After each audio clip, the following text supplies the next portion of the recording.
Welcome to my channel. Subscribe, listen, and enjoy my stories every day. I still remember the night when Jessica and I sat together on the couch, her legs tucked under her like she was trying to curl herself into a smaller, safer version of who she really was. The glow of the TV lit up her face, and for a moment, I saw the woman I had fallen in love with all those years ago. She was confident and warm, with a laugh that could fill a room. But lately, her warmth had been tempered by something I couldn't quite put my finger on, a distance, an edge. "Are you okay?" I asked, trying to sound casual. "Of course," she replied, her voice light, almost too light. She reached for the remote and flicked through the channels. "Just tired from work. It's been a week, you know." I nodded, though I wasn't convinced. There had been too many weeks like this lately, her coming home late, distracted, and retreating into a shell I couldn't penetrate. At first, I chalked it up to stress. Jessica worked as a senior marketing executive, a position that demanded long hours and endless charm. She was good at her job, thriving in a world of quick thinking and social grace. But something about her recent behavior didn't sit right with me. That Friday evening, she announced she had a business dinner. "I'll be late," she said, grabbing her coat from the back of the chair. "Don't wait up." I was sitting at the kitchen table, scrolling through my phone. I glanced up and caught her expression, a strange mix of determination and guilt. "A work dinner? On a Friday?" She hesitated. "Yeah, with some clients from out of town. It's last minute." I nodded, though her explanation didn't feel right. Jessica wasn't the type to spring plans on me like this. She thrived on order and hated surprises. Still, I didn't want to seem paranoid, so I let it go. As the door closed behind her, I stared at the empty space she left and felt a pang of unease. Later that night, I spotted her phone on the kitchen counter. It was unusual, Jessica never left her phone lying around. She guarded it like a treasure chest.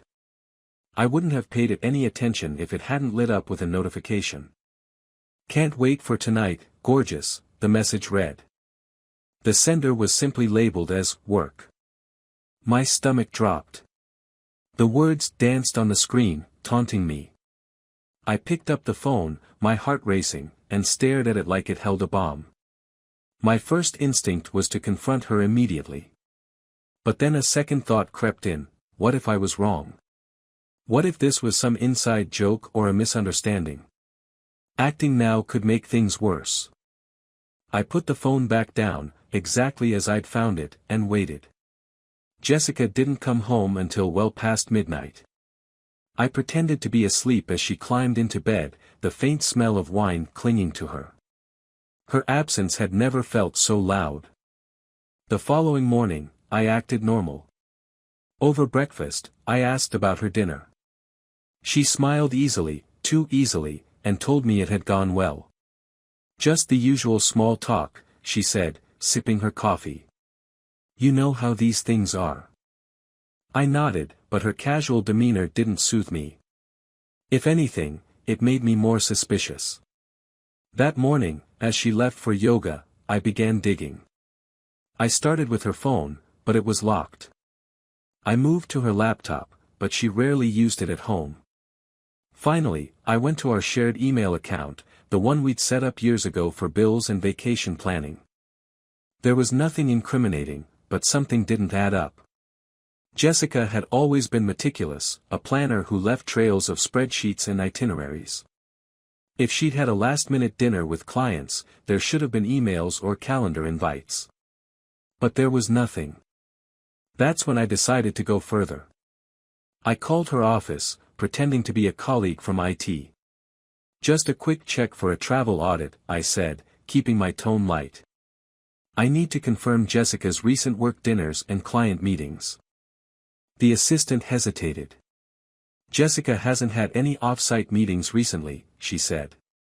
"She's been in the office all week." The words hit me like a slap. I hung up quickly, muttering a thank you, and sat in stunned silence. My suspicions weren't just paranoia. Jessica was lying to me. I spent the next few weeks in a haze, piecing together her movements. I scoured credit card statements, noting charges at restaurants we'd never been to. I checked her car's GPS history, which showed frequent trips to a boutique hotel downtown. Every discovery felt like a knife twisting deeper. Jessica, oblivious to my investigation, carried on as if everything were normal. She still kissed me goodbye in the mornings, still laughed at my jokes over dinner.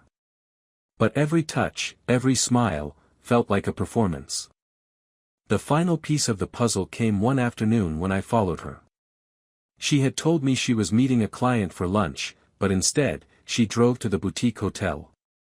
I watched from a distance as she parked, stepped out of her car, and greeted a man with an embrace that was far too intimate for colleagues. They disappeared inside together, and I sat there, frozen. It was Nick. A colleague from her office. I'd met him once at a holiday party, and he'd seemed harmless, almost forgettable. But seeing them together, the way her body leaned into his, erased any doubts I had. When Jessica came home that evening, she greeted me with her usual smile, as if nothing had happened. I played along, but my mind was already working. Confrontation wouldn't be enough. I needed a plan, a way to ensure she couldn't worm her way out of this, a way to make her feel the weight of her betrayal. I didn't know it yet, but that plan would change everything. Once the cracks in our marriage were exposed, I found myself consumed by a singular purpose: uncover the full scope of Jessica's betrayal. I couldn't let her brush this off with a plausible excuse or some half-hearted apology. She needed to face the undeniable truth of what she'd done. More importantly, I needed to understand it myself. After the day I followed her to the boutique hotel and saw her with Nick, my resolve hardened. The question wasn't whether to confront her, but when and how. Confrontation was only the first step. If I was going to confront the woman who had shared my life for 12 years, I needed to be prepared for every excuse, every attempt to twist the narrative in her favor. That night, lying next to her, I barely slept. Jessica, as always, looked peaceful in her sleep, her face relaxed and serene. I wondered how she could look so innocent, knowing what she was doing behind my back. The contrast between her exterior and the secrets she carried was staggering. The next morning, I called in sick to work. While Jessica headed out for her usual yoga session, I began assembling my case. I combed through her phone records, her credit card statements, and her emails. It was tedious work, but the patterns were unmistakable. The phone records showed frequent, long calls to a number I didn't recognize, always during her supposed work meetings. I ran the number through a reverse lookup and confirmed what I already suspected: it belonged to Nick. The credit card statements painted an even clearer picture. Dinner reservations at high-end restaurants, room charges at boutique hotels, all on dates that coincided with her so-called business trips. She hadn't been clever about hiding the evidence, but then again, why would she? She had probably assumed I would never think to look. It wasn't just the details of her affair that stung, it was the effort she'd put into crafting the lie. The souvenirs she'd brought home from these trips, the stories about her meetings and networking events, it was all a facade. And I had bought it, every bit of it. By the time Jessica returned from yoga, I had everything I needed. But I still wasn't ready to confront her. Not yet. Instead, I focused on the practicalities. I reached out to a lawyer, a sharp, no-nonsense professional recommended by a friend. The lawyer, Sarah, was blunt. If you have proof, use it. Courts don't look kindly on infidelity, especially if you've got documentation. It'll help with the division of assets and custody agreements. Custody. The word hit me like a brick. Jessica and I didn't have children, but we talked about it over the years. It had always seemed like something we'd get to, eventually. Now I wondered if that, eventually, had been a lie too, a way to keep me placated while she lived a double life. In the days that followed, I played the part of the oblivious husband perfectly. I kissed Jessica goodbye in the mornings, listened to her recount her day in the evenings, and even laughed at her jokes over dinner. But beneath the surface, I was calculating every move. I started subtly altering our finances, shifting money from our joint accounts into one under my name. It wasn't a significant amount, just enough to ensure I had a safety net when the time came. Jessica didn't notice. She was too preoccupied with her own web of deceit. I also began reaching out to close friends and family, testing the waters to see how they might react when everything came to light.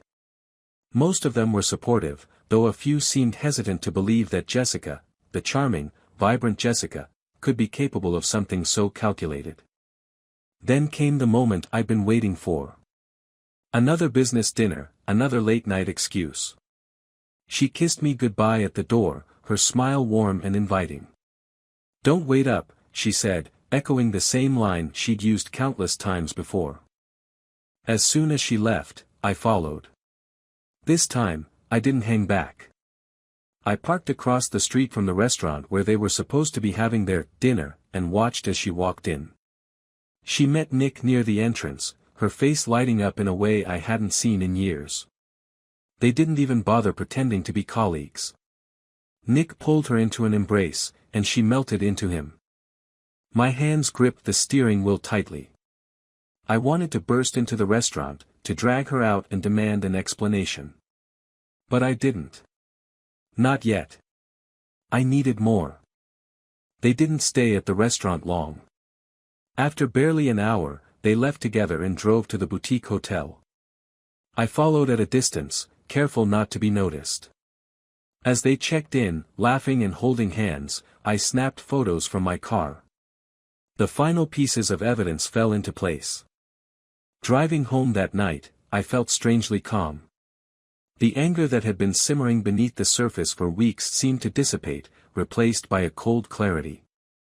Jessica had made her choices. Now it was time for me to make mine.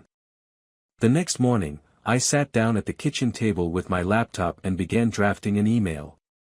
It wasn't addressed to Jessica or even to Nick. It was for Nick's wife. I had found her name and contact information during my research, another piece of the puzzle Jessica had failed to hide. The email was straightforward, attaching the photos and detailing everything I had uncovered. I hesitated before hitting send, wondering if I was crossing a line. But then I thought about Jessica's lies, the way she had betrayed me without a second thought.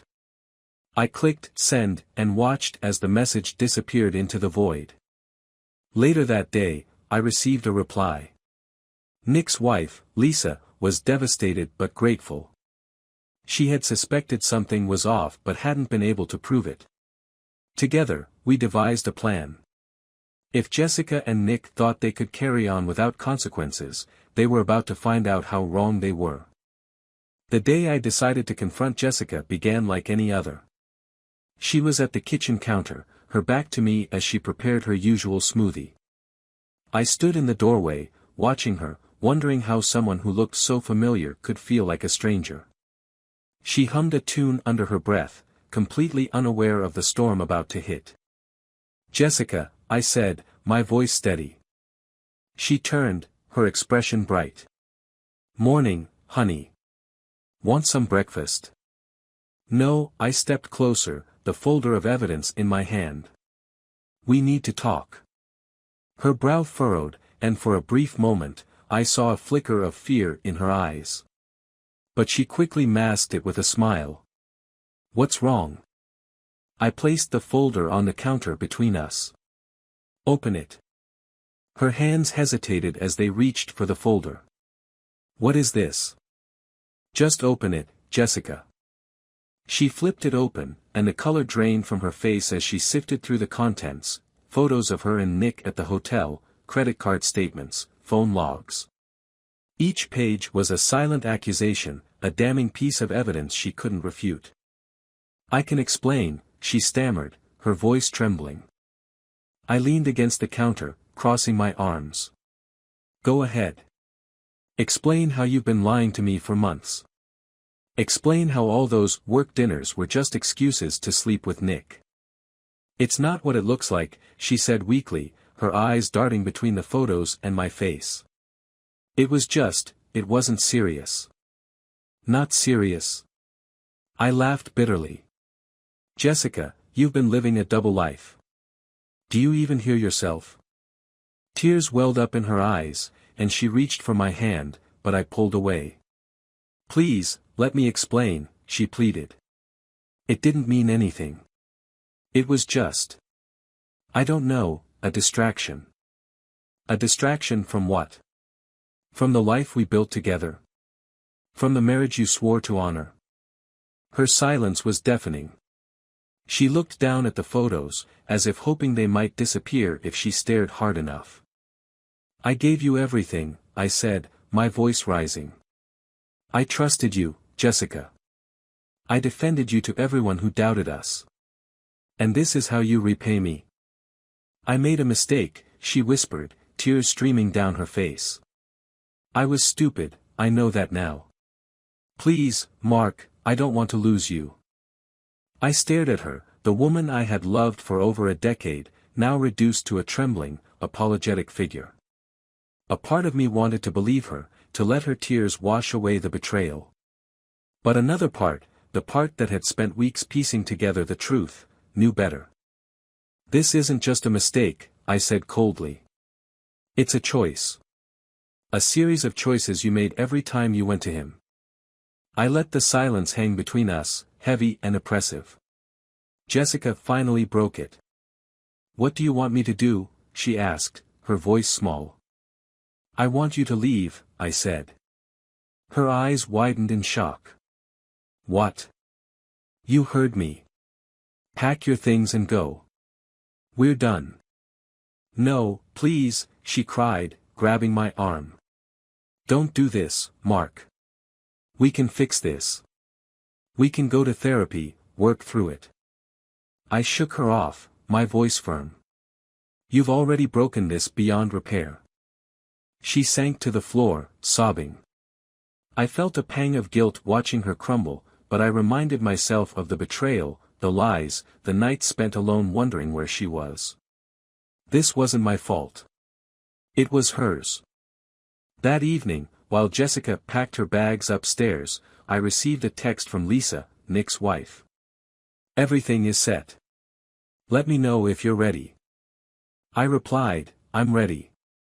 It was a bold move, orchestrating a confrontation like this, but I needed closure. And Jessica wasn't the only one who needed to face the consequences of her actions. When Jessica came downstairs, her suitcase in hand, she looked at me with tear-streaked cheeks. Where am I supposed to go? Nick's place seems fitting, I said flatly. She flinched, then nodded. I'll call him. No need, I said. You'll see him soon enough. She didn't ask what I meant, perhaps too drained to care. I watched as she walked out the door, her once confident stride now hesitant and unsure. The next morning, Lisa and I met outside the boutique hotel. We had agreed to confront them together.